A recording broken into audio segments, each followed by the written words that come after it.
Imagine a brain, alive, thinking, maybe even dreaming, but completely detached from a body. No eyes, no limbs, no heartbeat. Just awareness in a jar. It sounds like something out of a horror movie or a dystopian sci-fi, right? But here's the wild part. Scientists have already started to make this a reality, at least partially. In this video, we're diving deep into one of the weirdest frontiers in neuroscience and philosophy. Can the brain live and function without a body? And if so, what would that even mean for identity, consciousness, and the future of humanity? The concept of a brain in a jar has fascinated thinkers for centuries. Philosophers like René Descartes asked whether the mind could exist without the body. In pop culture, it's everywhere, from the Matrix, where our minds are fed simulations, to cyberpunk visions of digital consciousness. But let's switch gears from fiction to fact. In 2019, Yale scientists restored some cellular activity in pig brains hours after death. Using a system called Brain X, they pumped oxygen-rich fluid through the brain's vessels, simulating blood flow. The result? Brain tissue that stayed structurally intact. Some neurons even fired, but, and this is crucial, there was no global brain activity, no signs of consciousness. They shut it down before anything like awareness could occur. Why? Ethics. Here's the catch. The brain and body aren't just roommates, they're partners in a complex biological dance. Your brain gets constant feedback from the body. Heart rate, hormones, temperature, gut bacteria, even posture. This feedback loop is so fundamental that without it, consciousness might not work the same, or at all. There's a theory called embodied cognition that says the mind needs the body to feel, to understand, to even think. Take away the body, and the brain might still run. But would it understand anything? Okay. But what if we trick the brain into thinking it still has a body? That's the idea behind virtual embodiment, where users feel like they inhabit a digital avatar.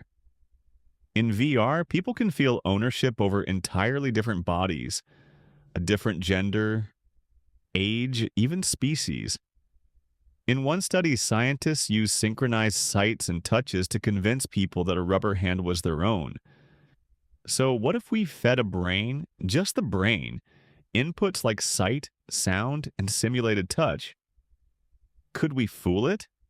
Some scientists say yes, others say no. The brain needs real chemistry, real gravity, real feedback. Eventually, the illusion breaks down.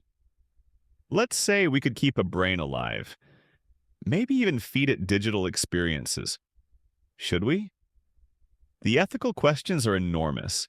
Is the brain conscious? Can it feel pain? Is it a person? Or just a thing? Can it give consent? These aren't just sci-fi hypotheticals. Scientists are already creating organoids, tiny lab-grown mini-brains with neural activity. Some have even shown electrical signals similar in rhythm to those of premature infants. It's not proof of awareness, but it's enough to make ethicists very uneasy. Are we creating suffering? Or just a new form of life? Let's go further.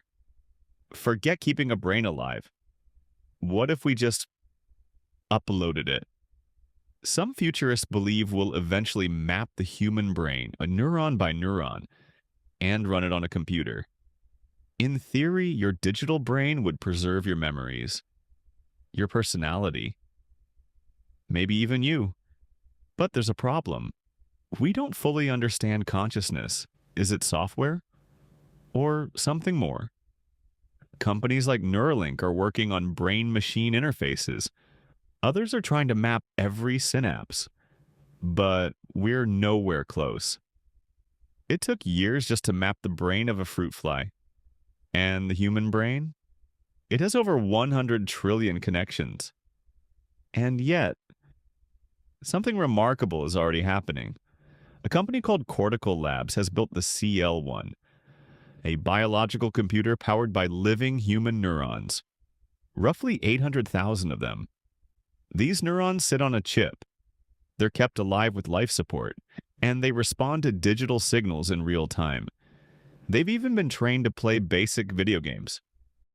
No, they're not conscious, but they are adapting, computing, interacting. It's a working system of brain cells while living outside the body. So, can the brain live without a body? Biologically, yes, to a degree. Functionally, maybe. Consciously, we still don't know. Without the body, the brain loses context.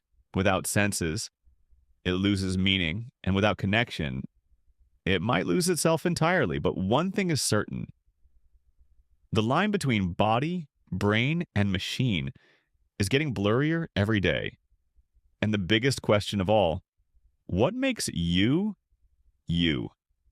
Might not be answered in the far future, but in a lab, somewhere, right now. If this video blew your mind, hit like and subscribe. Drop a comment below. Would you want your brain to live forever, even without your body? Or is death part of being human? Until next time, keep thinking weird. Thanks for watching.